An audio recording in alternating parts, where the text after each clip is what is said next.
What's going on, guys? It's Aiden with Upper James Toyota, and today we've got a blast from the past for you. It's a 2017 86, which is Toyota's entry-level sports car. We're gonna see what kind of value for money you'll be getting behind the wheel of one of these. Let's take a closer peek and see if it works good for you.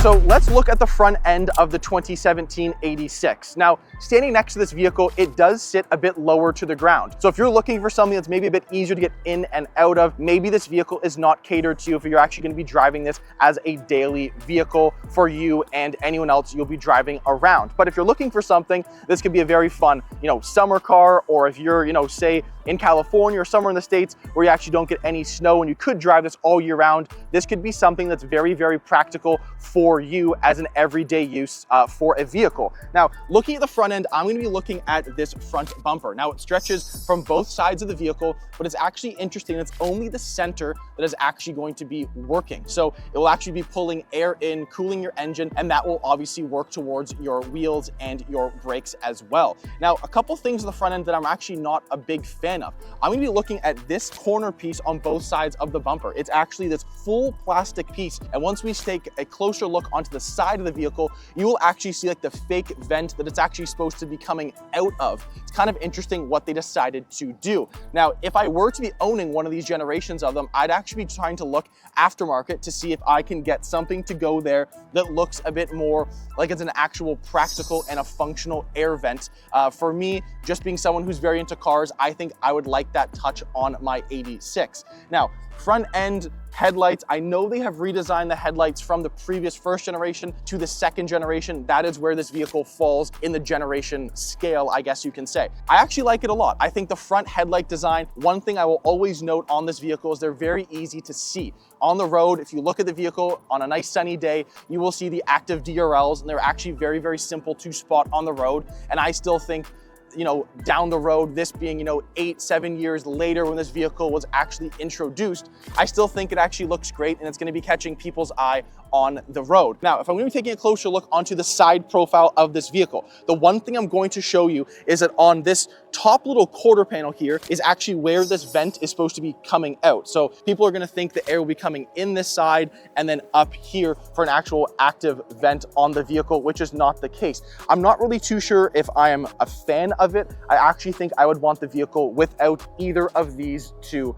pieces. Now, one thing to note versus a new generation model of this is that this actually says 86 a few times on the vehicle on the outside and in, which I'll show you a bit later on in the vehicle. But on the outside, your first spot right there is it says 86 on both of your headlamps. And then if you're looking onto the side of the vehicle, it will actually say 86 down below here, which I think is a pretty interesting touch. I know this vehicle looks very, very similar to a BRZ or an outgoing FRS, so they wanted to kind of highlight a couple of spots where you could actually distinguish that this is the Toyota version if you didn't see the logo. Now, looking onto the side of this vehicle and onto the rim, these are aftermarket rims. They're going to be 17 inches in this kind of, bronze matte color. I actually think it looks pretty cool with this exterior color, which is called Halo, which is our off-white with a pearl shine to it. I think that any color on this vehicle makes the vehicle pop in a very, very good way. You can see the lines very, very clear. I'm a big fan of this color. I'm a big fan of the red as well. Something like black, again, a nice all black sports car would look pretty cool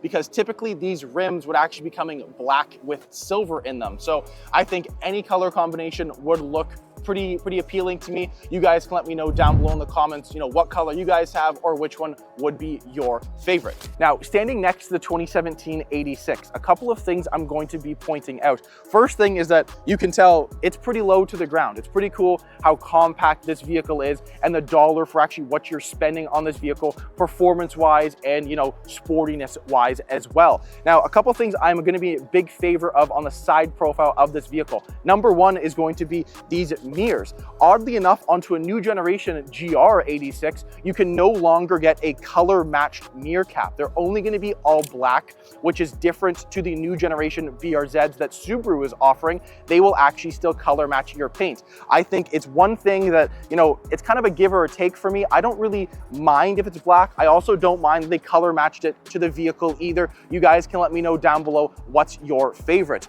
The other big thing I'm going to be saying onto the side profile, which you can actually tell standing next to this vehicle, is going to be this little cutout on the roof of the vehicle. Now, it's going to be like an active arrow to kind of push air over top of the vehicle and push it down by the spoiler, which we'll be looking at onto the rear in a couple of seconds. But it is neat that they've kind of added this arrow and a cool airflow over the top of the vehicle, giving it some new styling. Now, the only thing I'm going to say that I'm not a big fan of is that I wish they had something on the hood that it could show someone, you know, just looking at the vehicle, that the actual hood of the vehicle is pushing air just like the roof of the vehicle is. And that's one improvement I think they have done a very good job at on the new generation 86, because they actually have the front hood being a little bit more aggressive, having some inlets that actually kind of match what they've been doing on the roof, which I'm actually going to be a huge fan of.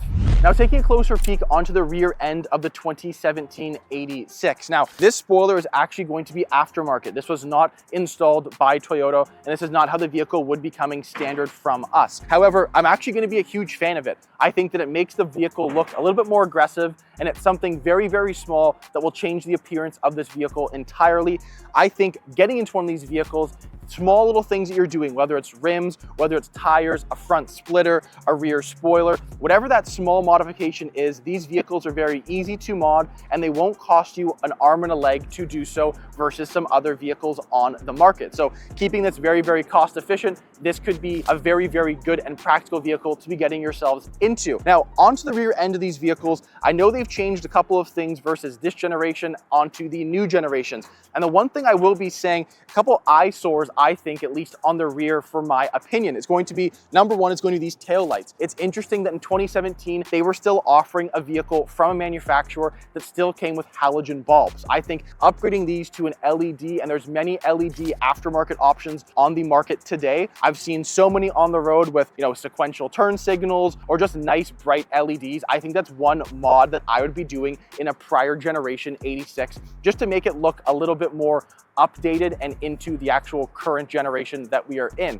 The other big thing for me that I'm not going to be a big fan of is going to be this eyesore of a backup camera. It's interesting how it's not centered directly under the actual Toyota logo. It's pushed very far to the left or the driver's side of the vehicle. And I think that's one thing that I know people wanted a change onto the new generation, and I know that they have changed that onto that, which I'm actually very, very happy, and I'm glad to see that small little improvement, because that's just, to me, a very big eyesore, and it sticks out, especially on this white color for the vehicle. Now, looking onto the rear end, these diffusers, this exhaust, that's another thing that's aftermarket. They added this on, and I actually think this looks very good over the stock exhaust. I'm gonna say forget the sound, just the looks of it. The prior generation and the new generation still have an exhaust that it actually ends about 2 to 3 inches into the rear diffuser of the vehicle. And I think that's really interesting, because it doesn't really fit the rear end like it should. I think that tip should be coming out all the way to either the rear bumper or the rear diffuser to kind of make it look a little bit more well-rounded, in my opinion. You guys can let me know down below in the comments what you guys think of that. Now, one big thing getting into a small sports car is going to be trunk space. Now, opening this up, you actually have a pretty decent space in here. I can put my hand all the way in there. You actually have quite a bit. Now, I have driven these cars quite a bit. I know these cars very well, and I don't know of how practical this is if you're gonna be throwing in, say, golf clubs, a hockey bag. Those are two things in my personal life that I really cannot fit into the rear of this. I kind of have to do some rearranging on my end to move stuff around to make things fit. But if you're looking for just something that could, you know, pick up some groceries, you know, a couple small runs to, say, the mall or something like that, this actually could be a very, very practical vehicle for you. and your family for everyday use. Okay, now taking a step down into the 2017 86. First glance, I can definitely feel it is a little bit more dated. I have seen obviously the new generation 86 and the improvements they have made versus this outgoing model are substantial, and I think people will be wanting that new generation if they want that new tech and that new look to the vehicle. Now, I've said it before, I'm a taller person, but I actually sit in here pretty comfortable. I'm just on the top, onto the roof of the vehicle, but to be honest, I'm actually more than happy to be in here. Now, if I was going to be one of my two rear passengers, I don't know if he's saying the exact same thing. If you can tell, my seat is basically on the start of their seat in the back. If you had people that wanted to put their legs on the other side, and that's probably not the best way to be driving, but that's the only way to really have rear passengers in this vehicle. I know there are 4 seats, but it's basically meant just for 2. That's the most practical use you'd be getting out of this kind of car. Now, taking a look down below here, you do have your shifter here, which is going to be in their automatic. You can get this vehicle built automatic or manual, and I am someone who will be telling you, please get a manual if you can drive it. The driving experience and the way that you actually feel driving the vehicle is a lot more well-rounded driving a manual, and there's way more benefit to that, I find. In any little sports car, it's super cool to obviously, just run through your gears, downshift, approaching corners. It makes it so much more enjoyable, and you actually have a lot more fun driving this vehicle manual, in my own opinion. You guys can let me know down below, which one you guys have, whether it's an automatic or a manual. Now, looking onto climate control, looking onto this little screen, a couple things to note. There's no Apple CarPlay, no Android Auto. It's a little bit before that time. There is an app that we used to use called Entune, which is interesting. There's Sirius XM, FM radio, AM radio, which is kind of nice. Looking onto a couple spots down below your shift knob here, you actually have a couple different modes here. You've got a sport mode, a snow mode, and a track mode as well with your traction control off. Now, snow mode's pretty cool. That's actually only offered on the automatic version. If you're getting this manual, whether it's a prior generation, a new generation, or the first generation, they had that mode only for the automatics, which is actually kind of neat. So they used the traction control to basically help your vehicle not slip and slide, because this vehicle is going to be sitting a bit lower to the ground. You obviously want to make sure that in the winter time, if you are driving it, number one, you have winter tires, because that would definitely be a must over your summer tires on this. And number two is just going to be, because it's rear wheel drive, getting this going in the snow sometimes could be a little bit more difficult, which is why they included that only for the automatics. Now, looking onto the seats of the vehicle, they're going to be all cloth. So they're kind of this like dark silver, I guess I could say, mixed with like a black insert. I don't mind them. They're actually pretty comfortable. I do like the new generation and the new seats they have put in. I think the finishes make the vehicle look a little bit more well-rounded. That's just my personal opinion. You guys can let me know if you have another thought on that. So like I was saying, on the outside of the vehicle, seeing a couple spots where they put 86 on the vehicle, you'll actually see it twice in the interior. Number one's gonna be on the steering wheel. It says 86 in the center here, as well as actually on your passenger little like suede insert here. It says Toyota mixed with an 86. Now, it's interesting they didn't put a different color to it, because you actually can barely tell it's even there unless you really looked at it and tried to read, because it's black on black, to actually read what they are saying. Now, onto the front screen of this vehicle, there are no digital screens. You still have the old school needles.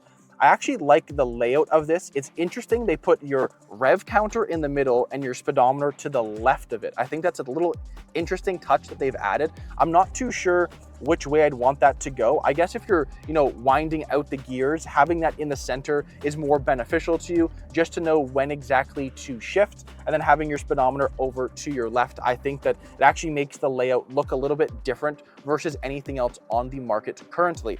However, looking down below, there's really not a whole lot else you'll be getting with this vehicle. There's no heated seats in this vehicle, one zone climate control. Yes, it has AC, but there's no zone for a passenger or a driver. It's just all one. You do have automatic lights, which is nice, but other than that, there's not a whole lot of, practical use. I have seen people, and I have seen trade-ins, for example, come in on this vehicle, and they have upgraded these screens to something a lot bigger, almost looking like a tablet or an iPad size, where you could actually get Apple CarPlay, Android Auto, which I would think changes the actual inside functionality of the vehicle to a bit more present into 2024, with that being a pretty standard feature on most cars. And it obviously changes just the inside look a bit better as well. I think that having a larger screen in here, I would be definitely upgrading that if I were to be getting a prior generation 86, just for that sole reason that it makes the interior look a bit more updated and into the current market of where vehicles are at.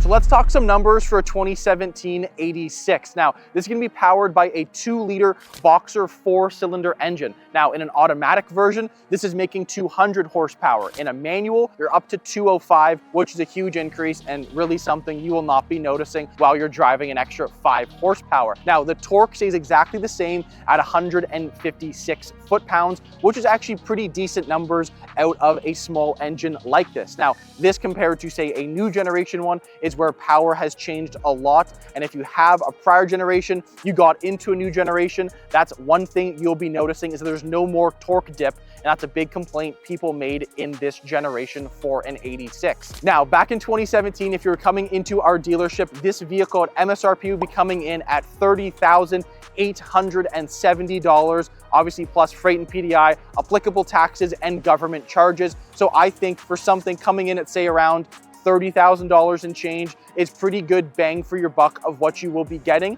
and a very, very fun, practical, and a very good bang for your buck on an entry-level sports car.